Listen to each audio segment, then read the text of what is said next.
My mother raised me to fear all men and called the cops on my boyfriend for kidnapping me on our date. When I got engaged, she faked a heart attack, created fake ex-girlfriends online, and showed up to my bridal shower in a wedding dress, so I gave her the ultimate reality check. My mother called the cops on my boyfriend for kidnapping me on our date. Growing up, my mom drilled one thing into my head. Romance is a scam that only weak women fall for. Every time I accidentally mentioned a boy from school, she'd lock me in my room for hours, explaining how pregnancy and poverty were my only future if I opened my legs. I remember being 16 when I asked to go to the school dance. I thought we could do something normal for once, like go dress shopping together, or even just help me with my makeup, but no. Instead, she brought me to the living room and forced me to watch 16 hours of true crime documentaries about women who were culled by their partners. I knew deep down that what she was doing was wrong, but I craved her approval more than I craved normal teenage experiences. So I became the daughter she wanted. No dates, no crushes, no prom, just me and mom against the dangerous world of men. Fast forward 10 years later, I'm now 26, living a double life. You see, I met Jason at a work conference and we were on the verge of getting engaged. But to my mom, he was my co-worker who helps with heavy lifting. She even liked him in that context. A useful tool, nothing more. I'd gotten creative with the lies. Weekend trips with my boyfriend became mandatory work retreats. Our anniversary dinners were client meetings. I hated the deception, but I convinced myself that once she saw how respectful and kind Jason was, she'd understand this was different. But that fantasy shattered last month. She'd made a surprise visit to my apartment and saw us through the window, his arm around my waist as we cooked dinner together. The next sound I heard was her fist pounding on my door. Open up. I know what you're doing in there. When I opened the door, her face was purple with rage. You disgusting slut! Letting this predator touch you! How long has he been touching you? Jason stepped forward calmly. Ma'am, I think there's been a misunderstanding. Rapist! Get away from my daughter! She actually lunged at him with her car keys aimed at his eyes. I jumped between them, my whole body shaking. Every emotion hit at once. Humiliation, rage, and a deep sadness that this was happening. I grabbed Jason's hand and we walked to his car, my mother screaming behind us about Stockholm Syndrome and sexual assault. She followed us to the parking lot, dialing 911 and crying that her daughter was being trafficked. As Jason drove us away, I buried my head in my hands. And it's while I was staring out the window contemplating life that I asked myself something. If I was my mom, would I raise my daughter and treat my boyfriend the way she does? The answer made me sick. No mother who actually loved their child would do this. When we finally parked at Jason's place, I made a decision that had been building since I was 16. I was done being her emotional prisoner. We drove back to my apartment where she was still waiting, now sitting on my doorstep with mascara streaming down her face. Baby, thank God you escaped. I've called Dr. Pee-Pee. He specializes in deprogramming victims. We'll fix what this monster did to your brain. I sighed. There's nothing to fix, Mom. I love him. We're getting engaged. Her face went from fake concern to pure rage. Engaged? You stupid little bitch. Just like your aunt who threw her life away for duck. Is that what you want? To end up like her? 3 kids, no money, crawling back to family? I stared at her blankly. Aunt Sarah is happily married with a beautiful family, I said quietly. You're the one who cut her off for not being miserable enough. She stood up, shaking. I should have never let you work with men. I should have homeschooled you. You should have let me be normal, I interrupted. But you needed me broken and afraid so I'd never leave you. Her mask finally slipped completely. Fine, spread your legs for him. But when you're pregnant and he's gone, when you're diseased and used up, do not come crying to me. You're choosing cuck over your mother. I'm choosing love over control, I said, before walking inside and locked the door. That was 3 weeks ago. Since then, my phone has become a nightmare. 47 missed calls a day, text messages with articles about women murdered by boyfriends, photos of pregnant teenagers with your future written across them. But I had my own plans, and they were going to change everything. I started by changing all my passwords, then I blocked her number. I thought that would be enough. I thought she'd get the message and give me space, but I underestimated how far she'd go. I'd underestimated her desperation. The first sign came when I got a Facebook message from someone claiming to be Jason's ex. The profile looked real enough. Photos dating back years. Mutual friends from his hometown. She said Jason had cheated on her, left her pregnant and alone. She warned me to run while I could. The message was long, detailed, almost convincing. My heart dropped. I sat there staring at the message for what felt like hours. Then another ex messaged me. Similar story, different details but same ending. Jason the heartbreaker, Jason the abandoner. This one included screenshots of supposed text conversations. I felt sick, but something didn't add up. These women found me within hours of each other. After I'd just blocked my mom, the timing was too perfect. I showed Jason the messages that night. His face went white, then he laughed. Not a happy laugh, more like disbelief. He pulled out his phone and showed me something. He'd never even had social media. No Facebook, no Instagram, nothing. He'd always been private that way. We did some digging. The profiles were created last week. The photos were stock images with filters. The mutual friends were all fake accounts too. My mother had spent hours creating an entire fake history, just to break us up. The dedication was almost impressive in its insanity. I thought that was rock bottom, but she was just getting started. The next week, I was giving an important presentation at work. Big clients. My boss's boss was there. Everything was going perfectly. My slides were crisp, my delivery confident. Then the conference room door burst open. My mother stood there, tears streaming down her face. She announced to the room that her daughter was having a mental breakdown. She said I needed immediate psychiatric help. She begged them to help her save me from myself. She even had papers in her hand, waving them like evidence. Security escorted her out, but the damage was done. My boss pulled me aside after, said I needed to get my personal life under control. HR wrote me up for the disruption. My coworkers looked at me differently, some with pity, some with suspicion. Water cooler conversations stopped when I walked by. I went home that night feeling defeated. Jason held me while I cried. He said we'd get through this together, but I could see the worry in his eyes. How much more could he take? How much more could I? We ordered takeout, but neither of us ate much. Then things got worse. My landlord, Mrs. Whitman, started doing wellness checks. She'd knock on my door at random times, always with the same concerned look, always asking if I was okay, if I felt safe. Sometimes she'd peer past me into the apartment, looking for signs of trouble. I asked her what was going on. She said my mother mother had explained everything. How I was in an abusive relationship. How I might be too scared to ask for help. She promised to keep an eye on things. Report any male voices or signs of violence. She'd given Mrs. Whitman her personal number for emergencies. I tried to explain the truth, but Mrs. Whitman just patted my hand. She said abuse victims often protect their abusers. She'd been briefed on what to watch for. The condescension in her voice made me want to scream. My own home didn't feel safe anymore. Every footstep in the hall made me jump. Was it Mrs. Whitman? Was she listening? Taking notes? I started playing music constantly to mask our conversations. Then I discovered something that made my blood run cold. Small deposits in my bank account. $50 here, $100 there. The memo lines all said things like, for my baby's escape fund, or when you're ready to leave him. They went back weeks. A careful pattern designed to look like secret savings. My mother had been putting money in my account, making it look like I was planning to flee, building a paper trail that I was a victim preparing to run. If anyone investigated, it would support her narrative perfectly. The calculated cruelty of it took my breath away. I called my bank immediately, my hands shaking as I navigated through the automated menu. The representative who finally answered sounded sympathetic but ultimately unhelpful. They said I couldn't stop the deposits without the sender's information. The money kept coming. Each transaction another piece of evidence in her twisted narrative. I stared at my account balance, watching it grow with funds I never asked for. Each deposit feeling like another chain she was trying to wrap around me. Jason suggested we talk to his mother Linda about everything. I'd met her a few times at family dinners and holiday gatherings, but kept things surface level, always deflecting personal questions with practiced ease. Now we needed allies, and Linda had always struck me as perceptive. We drove to her house that weekend, the autumn leaves crunching under our tires as we pulled into her driveway. I was nervous, my stomach churning with anxiety. What if she believed my mother? What if she thought I was too much drama for her son? What if this was the thing that finally made Jason see I wasn't worth the trouble? Linda opened the door with her usual warm smile, wearing a flour-dusted apron that suggested she'd been baking. The smell of cinnamon and apples wafted from the kitchen. We sat in her living room, surrounded by family photos and well-loved furniture. I noticed Jason's graduation photo on the mantle, his younger self beaming with pride. I told her everything, starting from the beginning. From my childhood, where love meant constant surveillance, to the current harassment that was destroying our peace. She listened without interrupting, occasionally nodding or furrowing her brow. Her face grew more concerned with each detail, especially when I described the wellness checks and the money deposits. When I finished, she was quiet for a moment, her fingers absently straightening a doily on the arm of her chair. The grandfather clock in the corner ticked loudly in the silence. Then she said my mother had already called her. My heart stopped. She explained that my mother had been very emotional on the phone, told her Jason was controlling and isolating a mentally fragile woman, said I needed help but was too deep in his manipulation to see it. She'd cried about losing her baby to a predator. She'd been very convincing, using all the right words that would terrify any mother. My heart sank to my stomach. I felt Jason tense beside me, his hand finding mine, but then Linda smiled, a knowing look in her eyes. She said she knew her son, had raised him to respect women and recognize healthy boundaries. Plus, she'd noticed how my mother never mentioned specific incidents during their call, just vague accusations and tears. Real concerned parents have details, she said. They talk about specific behaviors that worry them. Manipulators have drama and grand statements but no substance. Linda became our strongest ally from that moment. She started documenting everything with the efficiency of someone who'd raised 3 children and managed a household for decades. She kept meticulous records of my mother's calls, writing down dates, times, and exact quotes. She recorded voicemails on multiple devices. She even hired a lawyer friend to advise us, someone she'd known since college who specialized in family law, just in case things escalated further. They did. One morning, Jason's boss called him into his office before he'd even had his coffee. Someone had phoned in a threat to their security line, said if Jason didn't send his girlfriend home sick that day, there would be violence. The voice was disguised with some kind of modulator, but the message was clear. They'd nearly called the police, and the entire building was on edge. Security guards were posted at every entrance. Jason was almost arrested on the spot. Security was reviewing footage from every camera in the building. HR was investigating, pulling his personnel file and questioning his coworkers. His job that he'd worked so hard for was on the line, all because of a phone call. We spent hours at his office with security personnel, proving he'd been in a different city for a client meeting when the call was made. I sat in the cold conference room, watching Jason explain over and over that he'd been 3 hours away, showing receipts and meeting notes.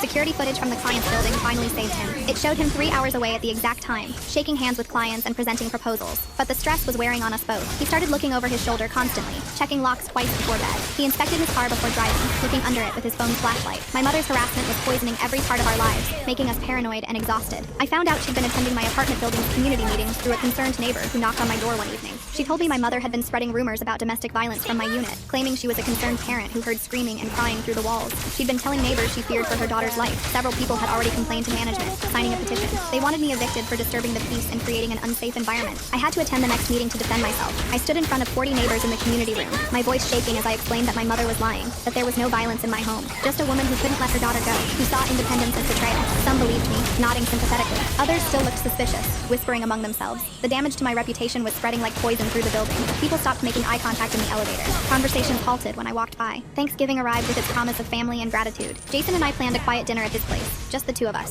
We needed normal, needed peace, needed to pretend, just for one day, that we were a regular couple. We were cooking turkey and watching football, laughing at the terrible commercials. For a few hours, things felt okay. The smell of sage and butter filled the apartment. Then the doorbell rang. My mother stood there with a man I hadn't seen in 15 years. My father, the one who'd abandoned us without explanation, left without a word when I was 11, taking nothing but his clothes. She had her arm linked through his like they were a couple again, like the years of anger and abandonment had never happened. He looked older, grayer, wearing an ill-fitting suit that suggested this wasn't his idea. She announced with theatrical flair that she forgave him for leaving, said at least he protected his new family from predators. Unlike me, the words hit like physical blows, each one calculated for maximum damage, using my father's abandonment as a weapon. Bringing him here to hurt me on a day meant for gratitude. I could see the manipulation clearly now. She probably tracked him down just for this moment. My father looked uncomfortable, shifting his weight and keeping his eyes downcast. He kept glancing at the door like he wanted to bolt. He mumbled something about just wanting to see me, to make sure I was okay after all these years, but I could see the truth in his hunched shoulders and darting eyes. She'd manipulated him too. Probably told him the same lies about Jason, played on whatever guilt he carried about leaving. I told them both to leave, my voice stronger than I felt. I closed the door in their faces, hearing my mother's protest through the wood, but the damage was done. Seeing him again, being used as a pawn in her game, it broke something in me. I cried for hours that night, grieving the father I'd lost twice now. Jason just held me, not knowing what to say, his own anger at the situation simmering beneath his gentle touch. The next morning, I woke with swollen eyes but surprising clarity. This wasn't about protecting me. This had never been about my safety or well-being. This was about control, about punishment for daring to love someone else. She'd rather destroy me than let me be happy. That clarity helped, made me stronger. I could see the pattern now, stretching back through my entire life. We decided to announce our engagement publicly. No more hiding, no more letting her control our narrative. We posted on social media with a photo of the ring Jason had been carrying for months. We told our friends at a dinner party, watching their faces light up with genuine joy. We started planning openly, subscribing to bridal magazines and creating Pinterest boards. If she wanted a war, we'd stop playing defense. She faked a heart attack within hours of our announcement. Posted on Facebook that the stress of my choices was literally culling her. She tagged all our mutual acquaintances, distant relatives, and even some of my high school friends she'd somehow stayed connected with. The post got dozens of concerned comments, people reaching out to ask if I knew my mother was in the hospital. Some scolded me for putting her through such stress. I called the hospital she claimed to be at, no patient by her name. Called 3 more to be sure, each receptionist confirming they had no record of her. She was lying, creating drama for sympathy, making herself the victim in my engagement story. The manipulation was so transparent once you saw the pattern. Every joy in my life had to become her tragedy. We started visiting wedding venues, determined to make it real. The first 3 venues called to confirm our appointment, then canceled within hours. Said there'd been a mix-up with their booking system. The 4th venue manager pulled me aside after our tour. She said someone called claiming the wedding was off, that they were being scammed by people posing as an engaged couple. The caller had been very convincing, crying about her daughter being conned. My mother was sabotaging our wedding planning. She discovered our venue research by following my social media activity through fake accounts. We started using fake names for appointments, feeling ridiculous giving aliases to wedding planners. We created a separate email account, used Jason's work address for deliveries, felt like criminals planning our own wedding. The absurdity would have been funny if it wasn't so exhausting. Then came the insurance incident. I got a call from my health insurance on a Tuesday afternoon. They said someone was trying to add me back as a dependent on their plan. The paperwork claimed I was mentally incompetent, needed a guardian to make medical decisions. The forms had my mother's signature all over them, along with what looked like forged medical documents. I had to prove my mental competence to keep my own insurance. I sent pay stubs showing consistent employment, work evaluations praising my performance, had my boss write a letter on company letterhead attesting to my mental fitness. The insurance company eventually dropped it, but the message was clear. She'd try to control me through any system she could access. No institution was off limits in her campaign. Jason's ex-coworker Melissa reached out with something shocking. She'd been at a coffee shop downtown when a woman approached her. My mother had somehow figured out who she was and offered her $5,000 in cash to seduce Jason, to break us up from the inside, make it look like he was cheating, create evidence of his infidelity. Melissa had the presence of mind to record the whole conversation on her phone. My mother's voice was clear as day, offering cash for home wrecking, describing Jason's supposed weaknesses. Melissa said she played along to get evidence, pretending to consider the offer, then immediately told Jason. She thought we should know how far this had gone. She also mentioned my mother had clearly been following her, knowing her schedule and regular coffee shop. We now had proof of her trying to sabotage our relationship, real evidence of her manipulation that went beyond he said, she said. But what could we do with it? Going to the police felt extreme. We just wanted her to stop. We wanted to live our lives without constantly looking over our shoulders. My therapist, Dr. Stevens, became crucial during this time. I'd started seeing her years ago for general anxiety, never telling my mother, of course. Dr. Stevens documented everything as I brought each new incident to our sessions. She said my mother's behavior was pathological, classic narcissistic control patterns mixed with what seemed like delusional thinking.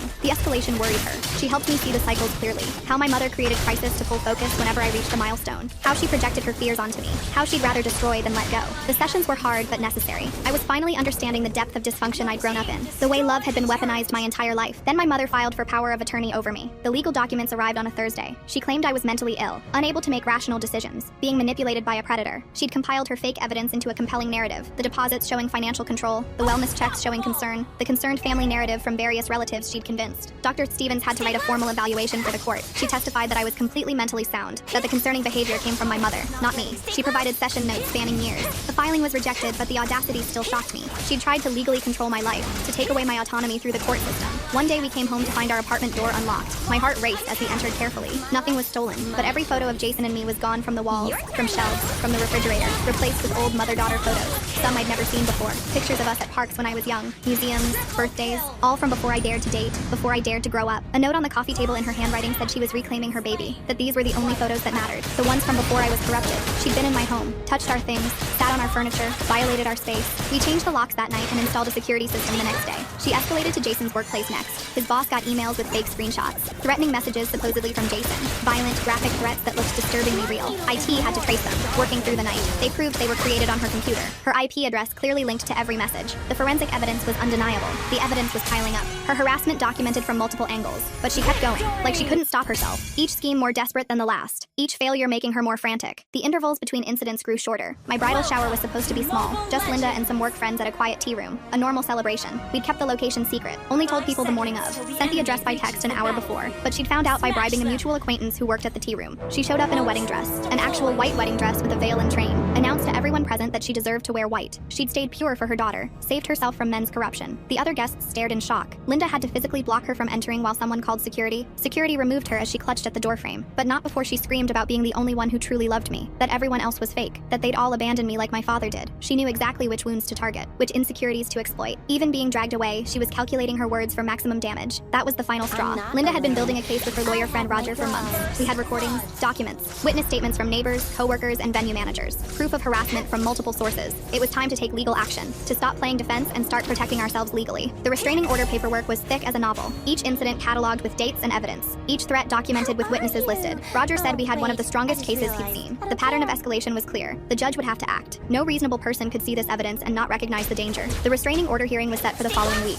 I spent days organizing all our evidence into a binder that looked like a phone book. Police reports, text messages, witness statements from Linda and Melissa, the recording of her trying to bribe someone to seduce Jason. My hands shook as I paperclipped each section. This was really happening. The morning of the hearing, I threw up twice from nerves. Jason made me toast and ginger tea, rubbing my back as I sat on the bathroom floor. We drove to the courthouse in silence. Linda met us there with Roger, a tall man with kind eyes who'd been reviewing our case for weeks. He said we had everything we needed. The evidence was overwhelming. My mother showed up without a lawyer. She wore a conservative black dress like she was going to a funeral. She kept trying to make eye contact with me across the courtroom. I stared at my hands instead. Roger presented our case methodically, each incident building on the last. The judge's face grew more concerned with each piece of evidence. When it was my mother's turn to speak, she cried about losing her baby, said she was just trying to protect me from making the biggest mistake of my life. The judge cut her off, asked if she denied making the false reports, if she denied breaking into my apartment, if she denied trying to bribe someone to seduce my fiancé. She couldn't deny any of it. The evidence was right there. The judge granted the restraining order immediately. 500 feet minimum distance. No contact through third parties. No showing up at my workplace or home. The order would last 2 years with possibility of extension. My mother wailed when he read the terms, said I was culling her, that I'd regret this when Jason showed his true colors. Security escorted her out as she screamed about maternal rights. I sat there feeling numb. It was done. Legal protection finally in place. But instead of relief, I just felt empty. This wasn't how mother-daughter relationships were supposed to end, with restraining orders and security escorts. We went back to wedding planning with new energy, changed venues one more time to be safe, used passwords for all our vendors. The florist thought we were paranoid until we explained the situation. Then she shared her own story about a controlling mother-in-law, said we were smart to protect ourselves early. 3 weeks before the wedding, Jason's mom Linda called with news. My mother had shown up at her house at midnight, banging on the door, demanding to talk mother to mother. Linda had called the police immediately. They arrested my mother for violating the restraining order. She'd been so focused on the order keeping her away from me, she forgot it included harassment through family members. The police report said she'd been carrying a box of my baby photos, wanted to show Linda who I really was before Jason corrupted me, like baby pictures would somehow prove her point. The officer noted she seemed disconnected from reality, kept insisting she had a right to save her daughter. They held her overnight before releasing her with a court date. I had to buy a wedding dress in secret, paid cash, used a fake name for alterations. The seamstress probably thought I was having an affair or something, but I couldn't risk my mother finding out where I bought it. Couldn't risk her showing up and causing a scene. Every happy moment had to be protected like a state secret. My bachelorette party was at Linda's house for safety, just close friends and family who understood the situation. We played silly games and drank wine. For a few hours, I felt normal, like any other bride celebrating with her friends. Then my phone buzzed. Unknown number. I almost didn't answer, but something made me pick up. It was the psychiatric hospital. My mother had been admitted after showing up at my old elementary school. She'd been telling the staff she needed to warn them about predators targeting former students. When they asked for specifics, she'd broken down sobbing about losing her baby to a manipulator. The school called for a wellness check. The officers took one look at her state and brought her in for evaluation. The doctor said she was in crisis, but not actively dangerous to herself or others. They'd keep her for 72 hours of observation. He asked if I wanted to visit. I said no. Felt guilty about it, but held firm. She needed help I couldn't give. Professional help that had nothing to do with me. Maybe this would finally get her the treatment she needed. She was released the day before my wedding. I only knew because Roger called to warn us. said to be extra vigilant. People in crisis often escalate around meaningful dates. We hired off-duty police officers for wedding security, gave them her photo and car information, felt like preparing for war instead of a wedding. The morning of my wedding, I woke at 5 a.m., couldn't go back to sleep, kept imagining all the ways she might try to ruin it. Jason was staying at his brother's place for tradition. I missed him, needed his steady presence. But Linda showed up at 6 with coffee and pastries, said she'd stay with me all day, be my security blanket. The hair salon had been warned about potential disruption. They locked the doors behind us, only let in people on the approved list. When those police officers showed up saying someone called about a woman being held against her will, the salon owner was ready, showed them our security preparations, explained the situation. They took notes and left quickly. Just another false report to add to the pile. My makeup artist had to start over after I cried. Not sad tears, frustrated ones. That even on my wedding day, she couldn't just let me be happy. Couldn't let one day be about something other than her fear and control. The other bridesmaids rallied around me, brought tissues and jokes and mimosas, reminded me that in a few hours, I'd be married to the man I loved. Nothing else mattered. We arrived at the venue through the back entrance. Security guards were stationed at every door. Roger was there with copies of all the legal documents, ready for anything. The photographer seemed confused by all the security until someone explained. Then she promised to keep an eye out too. Said she'd photographed a wedding where an ex showed up. Knew how quickly things could go sideways. Guests started arriving an hour before the ceremony. Each one checked against the list. No plus ones without prior approval. My cousin Dennis texted that everything looked beautiful, that the flowers were perfect, and the string quartet sounded amazing. I stayed hidden in the bridal suite. Didn't want to risk being seen if she was lurking somewhere. Then Linda knocked on the door. Said someone was here to see me. My heart stopped, but she was smiling. It was my dad. He looked older, grayer, wearing a proper suit this time. He'd driven 3 hours to be here, to walk me down the aisle if I'd let him. He said he was sorry about Thanksgiving, that he'd been manipulated too, that he wanted to do one thing right as my father. I thought about it for maybe 30 seconds, then said yes, not for him, for me, for the little girl who'd wondered why daddy left, who'd blamed herself for not being lovable enough. This wasn't forgiveness exactly, but it was something, a tiny stitch in a massive wound. He waited outside while I finished getting ready. 20 minutes before the ceremony, security radioed that she'd arrived. Same wedding dress from the bridal shower, same veil, same delusional belief that this was about her. She marched toward the front entrance like she had every right to be there. The guard stopped her at the edge of the parking lot, showed her the restraining order, told her to leave immediately. She started her usual performance, screaming about saving her baby, about predators and manipulation, about her rights as a mother. But the security team had dealt with difficult people before. They stood firm, didn't engage with her rants, just kept repeating that she needed to leave or they'd call the police. That's when she spotted Dr. Stevens walking in, started screaming that the therapist was a fraud, that she'd been paid off by Jason's family, that real doctors would see the truth. Dr. Stevens just nodded to security and kept walking, didn't give her the reaction she wanted. The lack of engagement seemed to make her angrier. The police arrived within minutes. They knew the situation from all the previous calls, approached her calmly but firmly. She was under arrest for violating the restraining order. Again, she had the right to remain silent. Anything she said could be used against her. The familiar words of arrest for a sadly familiar situation. As they cuffed her, she screamed loud enough for the whole venue to hear. Said I'd regret this. That when Jason hurt me, she wouldn't be there. That I was choosing him over the woman who gave me life. That I was already dead to her. The words echoed across the parking lot. Guests pretended not to notice, but everyone heard. They put her in the patrol car as our string quartet played. The contrast was surreal. Beautiful music floating through the air while my mother was arrested in the parking lot. The photographer later told me she got a picture of the arrest through the window. I asked her to delete it. Some memories don't need preserving. My dad knocked on the door 5 minutes before go time. Asked if I still wanted him to walk me down the aisle after all that drama. I said yes. Told him this was exactly why I needed him. To show that family could also mean support. That DNA didn't automatically equal dysfunction. He teared up a little. Offered me his arm. The ceremony itself was perfect. No disruptions, no drama. Just me and Jason promising to love each other forever. Linda cried in the front row. My work friends smiled from their seats. Even my dad looked proud. For 30 minutes, it was just about us. About our love. About our future. Everything I dreamed it could be. During the reception, Roger pulled me aside. Said the prosecutor was adding charges for this violation. With her previous arrest and the psychiatric hold, she was looking at real jail time. Maybe 6 months, maybe more if she kept violating the order. Asked if I wanted to write a victim impact statement. I said I'd think about it. We danced and ate and celebrated until midnight. People gave speeches about love and commitment. No one mentioned the arrest. The elephant in the parking lot that everyone politely ignored. Jason's brother made a joke about security being tight. That was the only reference to the day's earlier drama. I was grateful for the normalcy. Our honeymoon was to Hawaii. 2 weeks of beaches and hiking and no cell service. We'd told no one except Linda where we were staying. Changed our flights last minute just to be safe. Paranoid maybe, but we needed real peace. Time to just be newlyweds without looking over our shoulders.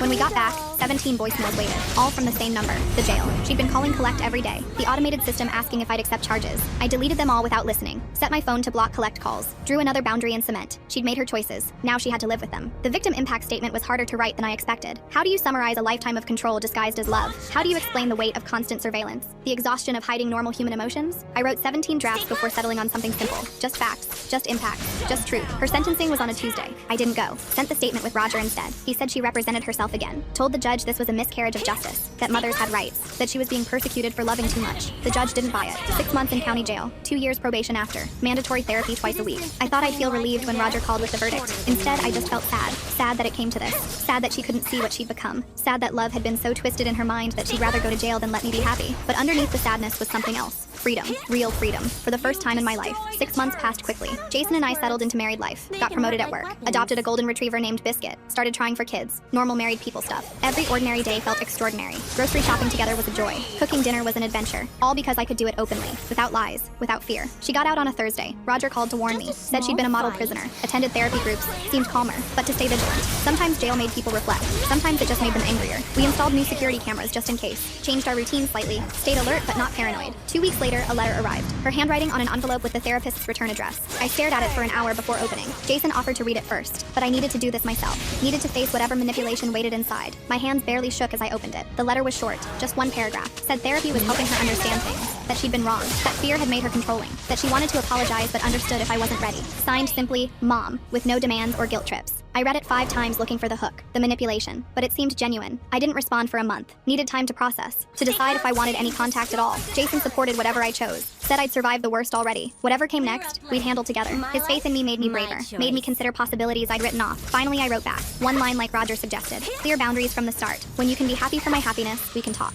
Sent it through the therapist. No return address. No opening for her to show up uninvited. Just a simple test. Could she actually be happy for me? Or would this trigger another spiral? 3 years of silence followed. She made no further attempts during her therapy. I had a son. Named him after Jason's grandfather. Posted pictures online without fear. Lived my life openly. Sometimes I'd wonder about her. If therapy was working. If she'd finally found peace. But mostly I just lived. Raised my son with gentle boundaries. Showed him love meant freedom, not control. Then the therapist reached out. Said my mother had made significant progress. Was ready to attempt contact if I was willing. Suggested a meeting in a public place. Controlled environment. Safe for everyone. I thought about it for weeks. Asked Jason. Asked Linda. Asked my own therapist. Everyone said the same thing. Only if I wanted to. Only if it would help me, not her. I agreed to one meeting. A park with good visibility. Lots of people around. Jason would come for support. 1 hour maximum. Clear boundaries from the start. If she crossed any line, we'd leave immediately. No second chances. The therapist would facilitate if needed. Every precaution in place. She looked different. Older, yes, but also calmer. The frantic energy that always surrounded her was gone. She sat on the bench without fidgeting. Waited for me to speak first. A small miracle considering she'd never let silence exist between us before. I could see the therapy's influence in her stillness.